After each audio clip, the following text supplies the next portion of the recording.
Hello and welcome to episode number 177 of the TEW 2020 Challenge Run. We are here for Friday Night SmackDown, Week 3, September 2021, and we're on the road to No Mercy. Last week, the Tribal Chief took out Samoa Joe after his match with Sami Zayn and challenged him to a match at No Mercy, and we're going to see the followings on from that here tonight. Without any further ado, let's jump straight into the show. We open with a 93 rated segment with Sami Zayn coming out. Obviously, they'd recap what happened last week first, and then Sami comes out. And he's like, you know, last week, me and Samoa Joe, we went to war yet again. And as much as I may not like Joe, he's earned my respect from all these encounters me and him have had. And he's also one hell of a competitor. And it's my honour to have defended my WWE Championship against him. But one man I don't have that respect for is Roman Reigns. Because Roman Reigns walks around entitled. Roman Reigns just thinks he's owed a championship opportunity, and I'm like, I'll give him that. I'm a fighting champion. I'll fight whoever. But Reigns thinks because he took out Seth Rollins, he took out Samoa Joe, he thinks he can just get a title opportunity. But let me get this straight. He's not just being given this because he's Roman Reigns and he's deserved a title opportunity. He's doing this because I need to prove that I can hang as the WWE Champion against the best that this company has to offer. And Roman Reigns, for better or worse, for the last 5 years, you've been the best that this company has to offer. And if you're not a coward, you'll come out here right now and face me like a man. Then Rikishi comes out. We've seen Rikishi over the last few months.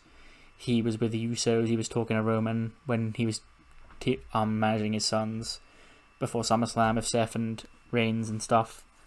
And he comes out and he's like, I know you're not expecting to see me here, but I'm here to deliver a message because my nephew, he's going to be here. My sons, they're going to be here at the end of the night.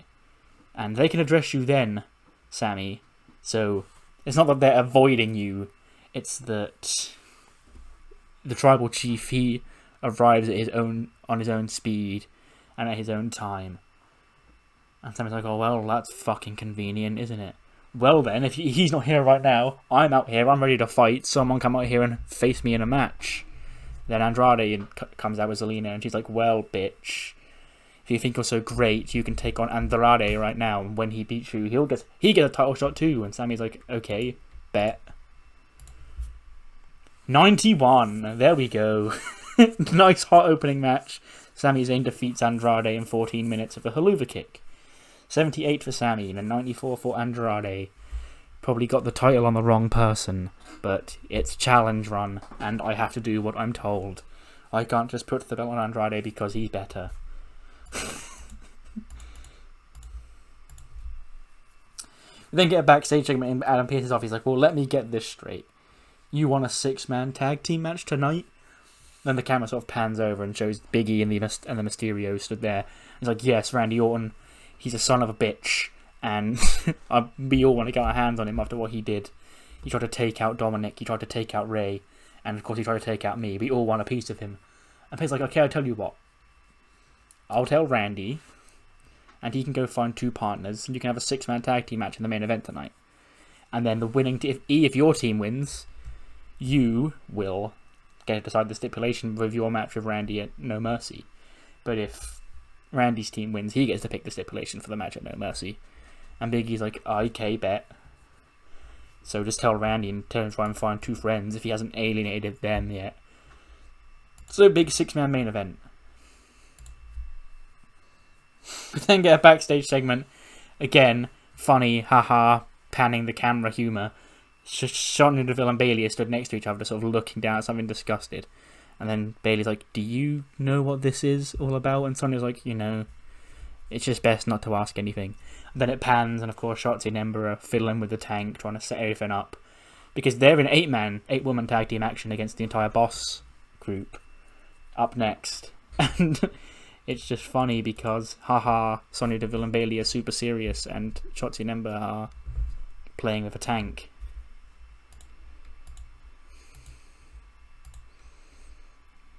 Apparently I didn't click next segment.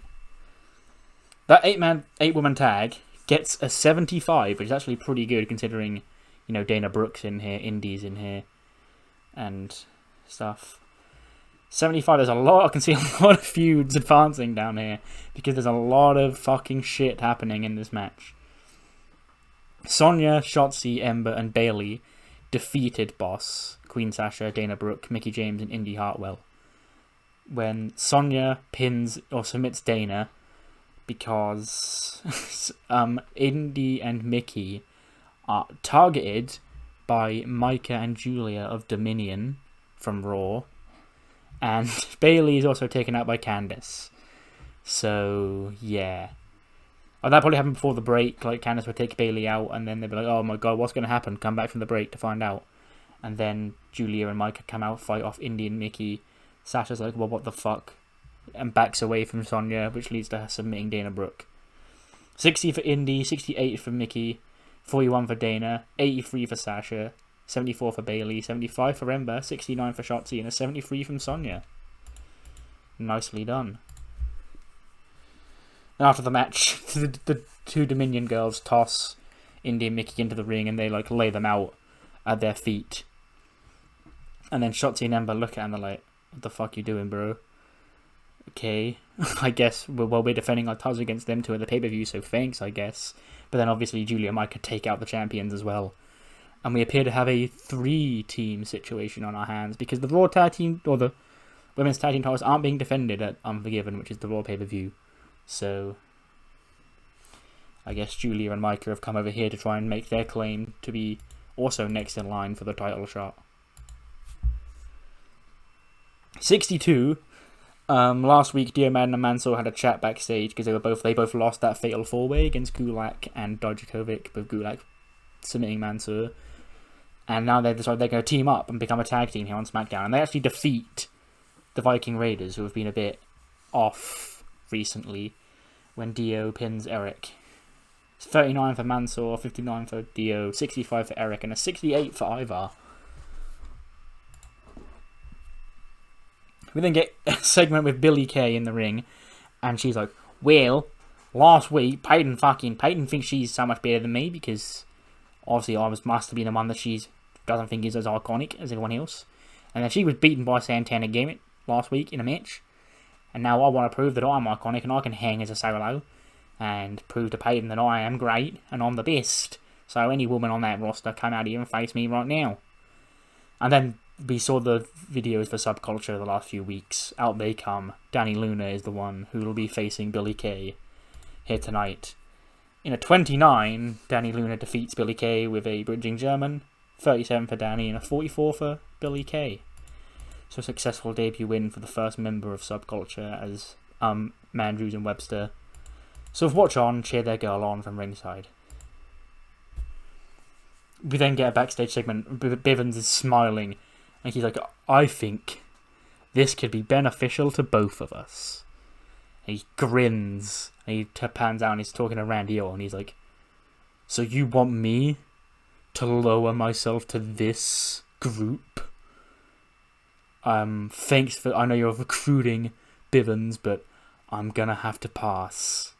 And he's like, well, Randy, that's not what we're asking at all, because we have our next recruit in the bag.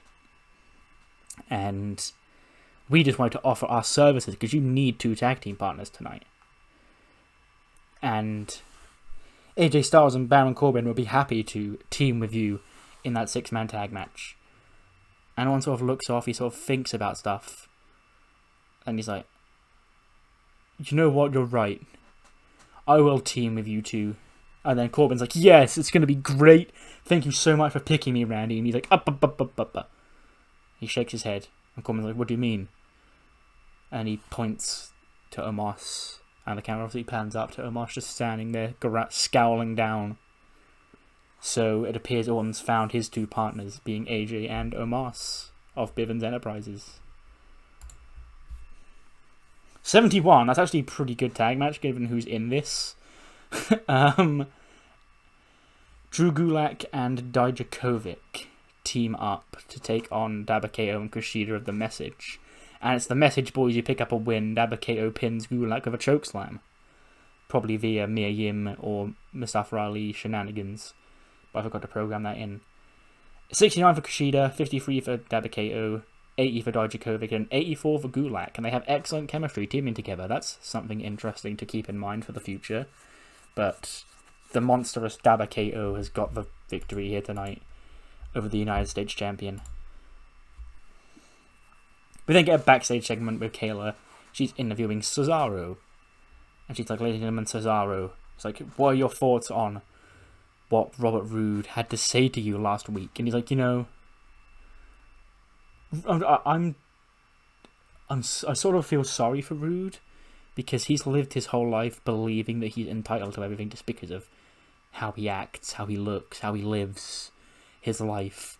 Because Roode is a spoiled brat, because Roode thinks he's owed this whole thing. He thinks he's owed the WWE Championship. Not me. I'm completely honest. I know I've got to work my fucking ass off to get that title.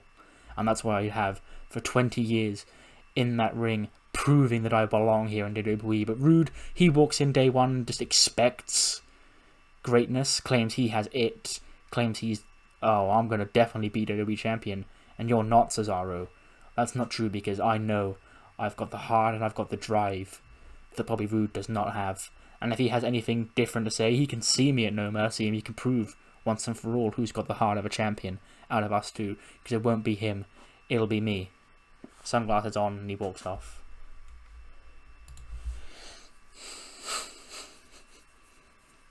Here's a segment.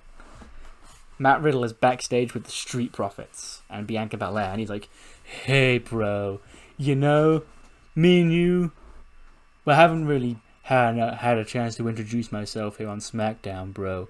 My name is Matt Riddle, and I'm gonna beat Elias's ass in my debut match at No Mercy. And I'm like, hey Riddle, we're the Street Profits and Bianca. It's like, you know, I really can confide in you guys, dude, because you're always saying that you want the smoke, bro. Well, I want the smoke too, bro. I love the smoke. And I'm like, okay, well, be seeing you around, Riddle. It's like, well, later, bros. I've gotta go get my smoke on, dude. Or some shit. And then the Street Profits will just walk off like, oh, what a weirdo. And then the camera lingers on Bianca.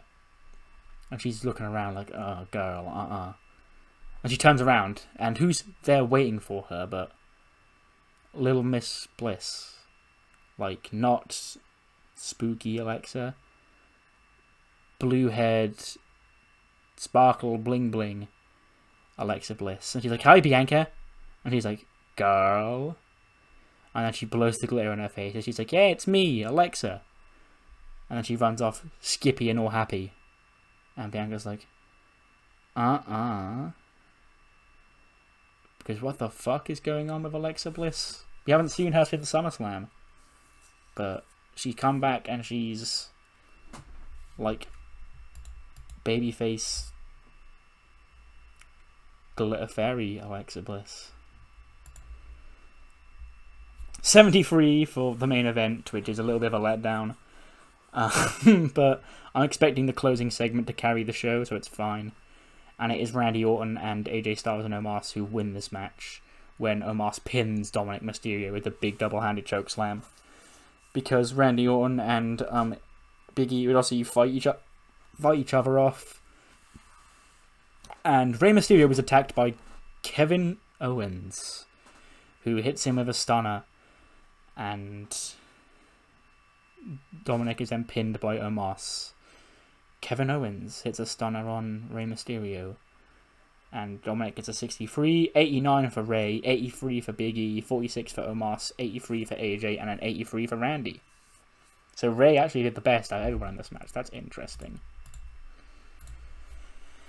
Then after the match, Owens is still at ringside. He's clapping, and Bivens is smiling, and Owens gets back into the ring. He delivers the big apron powerbomb to Rey Mysterio. And him and Bivens hug, and Kevin Owens is joined up with Bivens Enterprises. His old friend Malcolm Bivens. He wore his t-shirt once on SmackDown. And that's long-term storytelling, I guess, because here he is. He's now replaced Chad Gable as part of this all-star lineup Bivens has made here. AJ, Owens, Omos, Corbin, and Dakota Kai.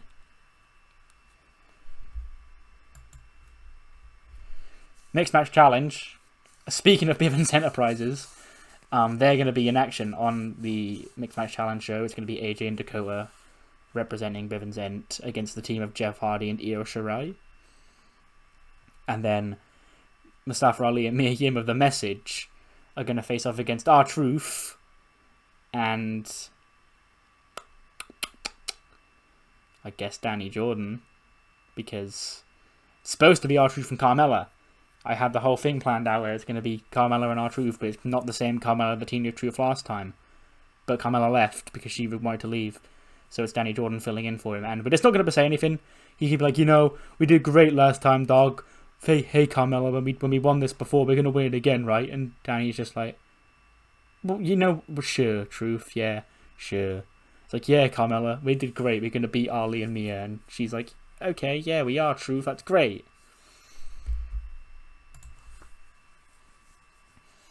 '89 rated closing segment.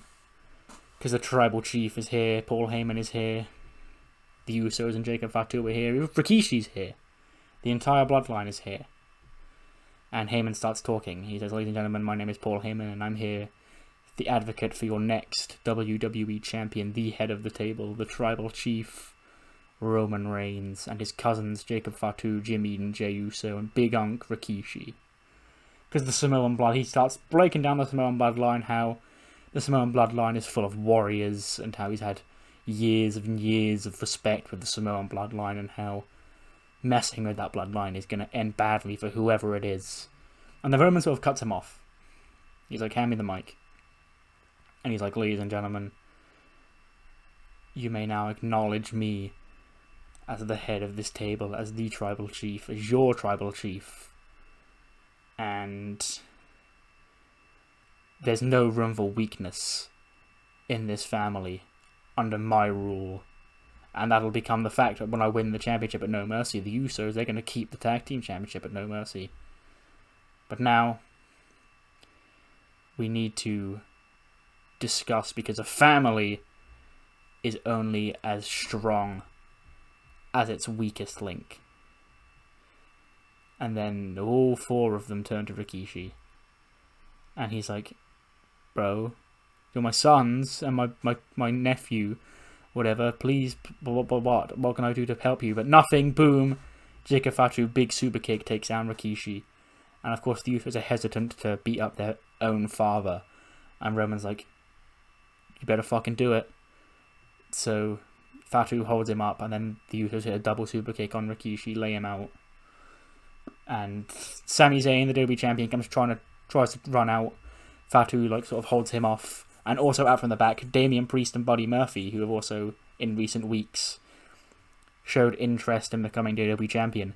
They run out to help Sami, and the three of them will try and get the upper hand on Roman Reigns, but he just orders Usos and Fatu to isolate them all, and they end up 3-on-3 attack, and it ends with the Samoans standing tall. Sami's at Roman's feet. I guess the Usos take care of Priest and Murphy on the outside. Fatu, big Samoan drop to Sami in the ring. And Sami's belt is on the floor. And Heyman sort of picks it up. He hands the belt to Reigns. He sort of just looks at it in his hands. And he throws it back down on Sami. And he's like, 9 days. You've got 9 days to look after that. And then your dream comes crashing down. Because that's mine. And that will prove that I am the head of the table. And I'm the top here. The top guy here in WWE. And you will acknowledge that.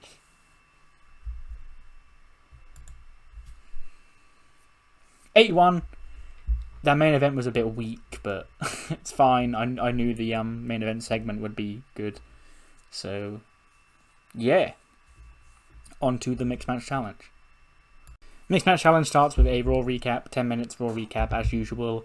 Recapping the stuff with Jeff, Drew, and The Fiend, stuff with Io, Kyrie, Becky, and then the Miz and Kofi stuff. Boom. Opening contest is the The Message, Mustafa Ali and Mia Yim against R-Truth and not Carmella.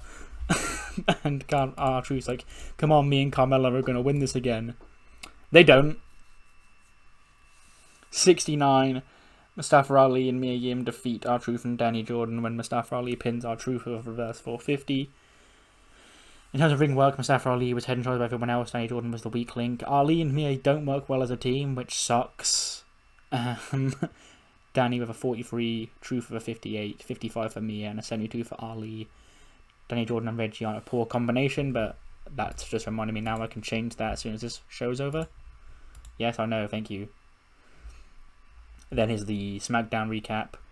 The WWE Championship stuff, the stuff with Owens attacking Ray and joining Bivens Enterprises, the women's title stuff, and then the Randy Orton Big E stuff.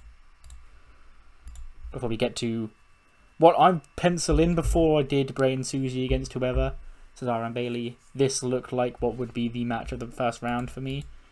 Io and Jeff versus AJ and Dakota of Bivens Enterprises. And the match gets a 89, so it's, I think it tied with what's it called? Tied with Cesaro and Bayley versus Bray Wyatt and Susie. But Io and Jeff defeat Dakota and AJ when Io pins Dakota with a German suplex hold to advance them into the next round.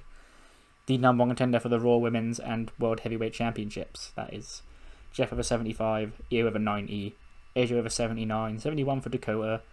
Dakota was injured, and then AJ and Jeff were both off their game because it is on main event.